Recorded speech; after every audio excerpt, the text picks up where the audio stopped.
Desperate to make money now. Part 3.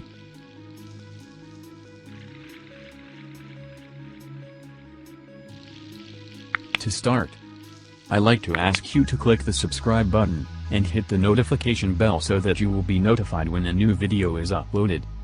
I want to support you with my videos so you will greatly benefit from them. All I ask is for you to help me grow my channel, so feel free to share this video on your Facebook. The more people subscribe and view the videos, the more we can help each other. Introduction Part 3. Solving the problem. We now have established the start of your turnaround and started to take action in Part 1. Please keep using the stopwatch video to stay on track. In Part 2 it became clear what your needs are and how much you really need every month. In Part 3 we will deal with the stack of bills and how to solve this problem. Step 1. First of all, let's go gather all the bills you have. Go pick them up and make a pile. I know, this is going to be hard as it is very confrontational, but we are going to solve that nagging feeling starting today.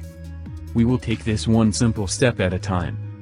Pause the video, or look at it entirely if you're curious to pause it the second time you review this video.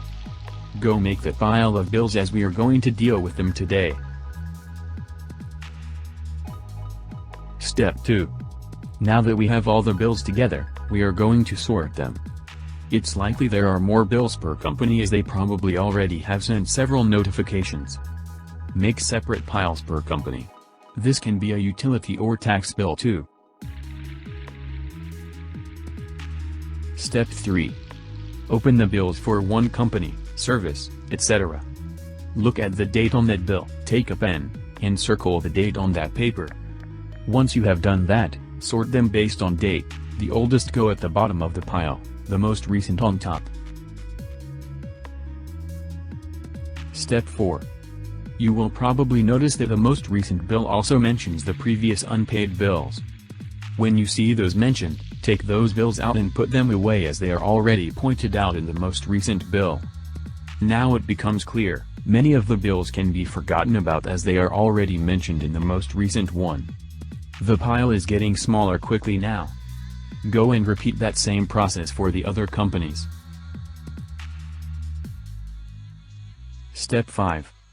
Get yourself a paper or make a spreadsheet of all the bills that are left. Note the date and the amount of the invoice. Write them down, and once you are done, sort them out based on the amount. There will be small and larger bills. It is easiest to deal with the smallest ones first as the fees charged will be adding up quickly. Step 6. You know what you need on a daily basis, and if you don't make sufficient money, deal with that.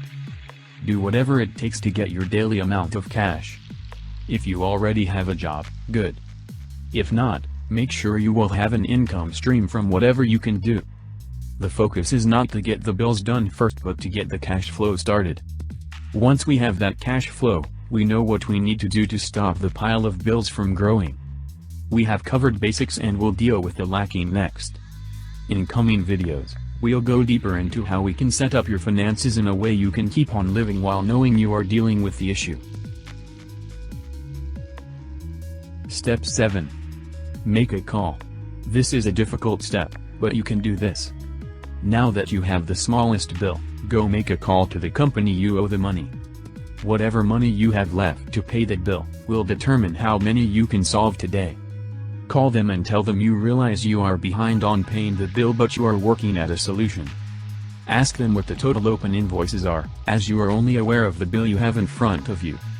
In the back of your mind, you know you already have the money to pay that bill today.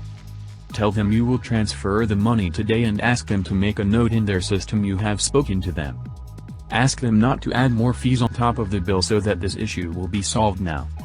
Repeat that process as much as you can, dealing with the smallest first. When you are out of money, go focus on getting more. Make calls to get a job or whatever you need to do to make some money. Step 8. When applying for a job, it is important to know what that job will pay. You know what you need as you have stripped it to a minimum already. If the job does not pay what you need to make, go look for another job that does.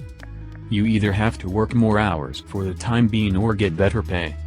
If you can choose between two jobs but one has more hours, go with that, as at the end of the day it is all about your income at the end of the month. The more you make, the quicker your situation is solved. Step 9. This was a difficult video, I do realize that. It may seem like an overwhelming situation, but at least you know exactly what to do now. This too will pass, and you will be in control. While working your way through your problem, and value the money you work hard for, you might notice some bills really eat up your money. So it is important that when you are working, to start to hate where your money is going and to deal with it. Scrap that service or spend less so that every dollar you make has true value for you. If your dollars fly away, pay close attention. Is the dollar really spent in a way it adds value to your solution, or is it wasted dollar? You don't simply work to get more dollars to waste, you're working aware of your future. Wisdom by experience. Experience through action. I will see you in the next video, but first, let me congratulate you on taking these steps. You are now on your way of taking control of the situation, you should be proud of yourself. And maybe things are not as bad as they really seem for some of you, but there are some wise lessons in paying attention even if you have $1 million at your bank. Let me know in the comments section how this is changing your situation or what the problems are you encounter so we can solve them together. Good luck on your journey. I will see you soon again. Make sure you subscribe and have the notification bell on so that you will not miss out on the next videos. Hans Stam.